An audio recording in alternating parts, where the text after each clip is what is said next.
Hi friends, ఇవాళ మునగాకు పప్పు నేర్చుకుందామండి. దానికి కావాల్సిన పదార్థాలు: మునగాకు, 4 పచ్చిమిర్చి, ఎండుమిర్చి 2, కరివేపాకు, తగినంత సాల్ట్, ఇంగువ, పోపుకి మినపప్పు, ఆవాలు, జీలకర్ర, పసుపు, ఊరబడియాలండి, కందిపప్పు.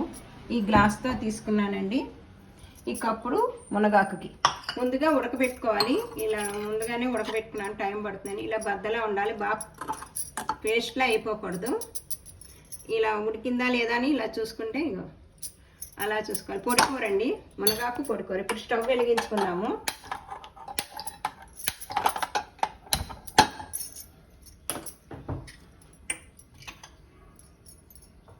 నూనె వేద్దామండి, ఒక 6 చెంచాల దాకా వేద్దాము. ఇది చాలా మంచిదండి మునగాకు పప్పు. పొడికూర పప్పు కింద, ముద్దపప్పు కింద చేసుకోవచ్చు. అది టమాటా మామిడికాయ పప్పు అలా కూడా చేసుకోవచ్చు. ఇది పొడికూర కింద చేస్తున్నాను. చాలా మంచిదండి ఇది. గుండెకి, ఎలర్జీ, ఆస్మా, షుగర్ వాళ్ళకి, మళ్ళీ బాలింతలకు కూడా పెడతారండి. చాలా మంచిది. ఇంకా మినపప్పు వేసానండి. ఫస్ట్ పసుపు వేసాను. కొంచెం మినపప్పు వేగాక 2 చెంచాలు వేసుకోండి మినపప్పు.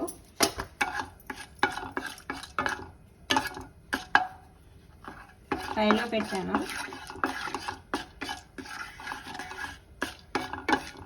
ఇంకా అది కందిపప్పు కాబట్టి శనగపప్పు వేయక్కర్లేదు, మినపప్పు వేసుకుంటే చాలు. కొంచెం గోధుమ కలర్లోకి వస్తుంది. ఆవాలు, జీలకర్ర,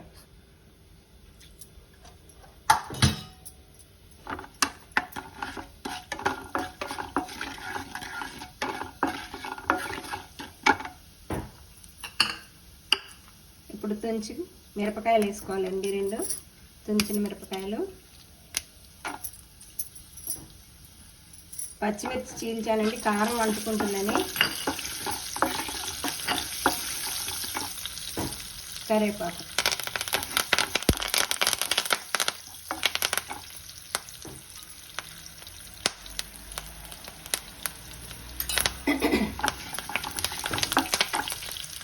ఇప్పుడు ఈ మునగాకు వేసేసుకున్నామండి. తరిగింది అంటే తరగక లేదు, చేతితో తుంపేయచ్చు.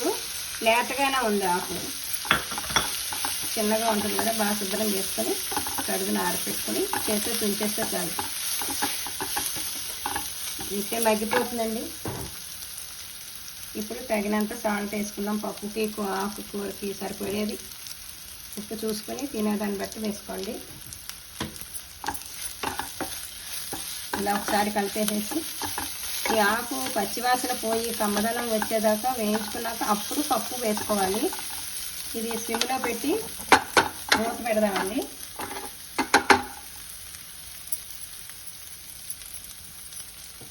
మగ్గుతూ ఉంటుంది.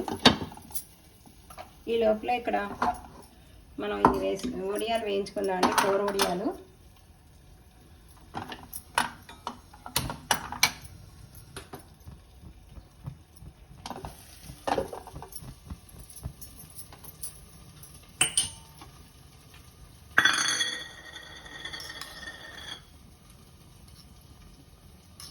దీంట్లో ఒక 5 చెంచాలు వేసుకుందాం. వడియాలు వేగేంత వరకు కానీ కొంచెం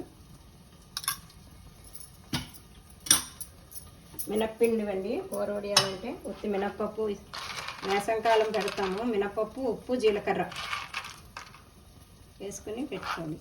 ఇలా ఈ విధంగా ఉంటాయి. నూనె కాగాక వడియాలు పెడతాం.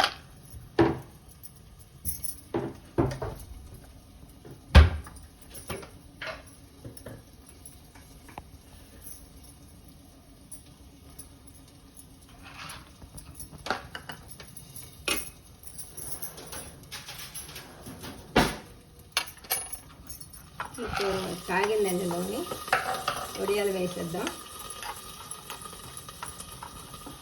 వేగుతూ ఉంటాయి. కొంచెం నడువంటున్నామో చూసుకోండి.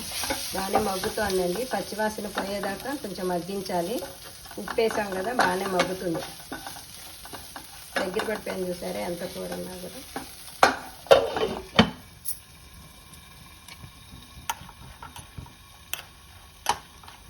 వడియాలు బాగా కొంచెం కలర్ వచ్చేదాకా, తెల్లగా ఉన్నాయి కదా, ఇప్పుడు మెరూన్ కలర్కి వచ్చాక మరీ మాడిపోకుండా చూసుకొని గోల్డ్ కలర్లోకి తీసేసుకోండి. సిమ్లో పెట్టుకోండి. ఇలా పెట్టుకొని ఈ వడియాలు ఇలా తీసేసుకోండి.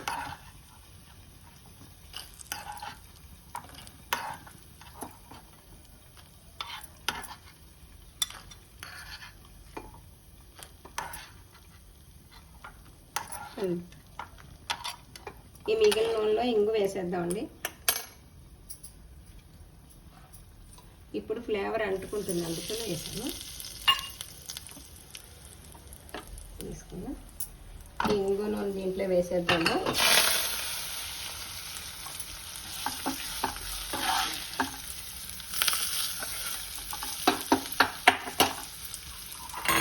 ఇప్పుడు ముందుగా ఉడకబెట్టుకున్న పప్పు దీంట్లో వేద్దాం.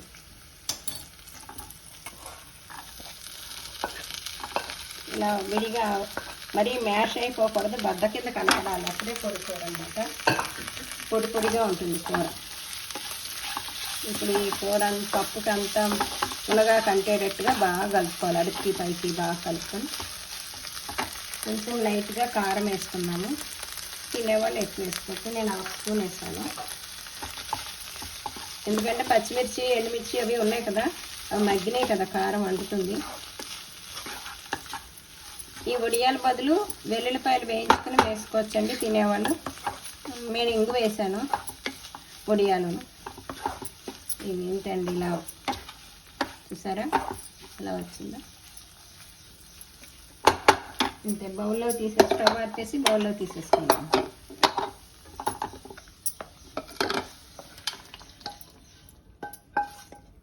ఇది ఆషాఢ మాసంలో తినాలండి. మునగాకు గోరింటాకు ఆషాఢ మాసంలో ఎలా పెట్టుకుంటామో మునగాకు పప్పు కూడా ఆషాఢ మాసంలో తిందాం. ఇలా ఉడియాలు దీని మీద అలంకరణ చేసుకోవచ్చు. ఇదండి మునగాకు పొడికూర పప్పుది. లైక్ చేయండి, షేర్ చేయండి, సబ్స్క్రైబ్ చేయండి. Thank you.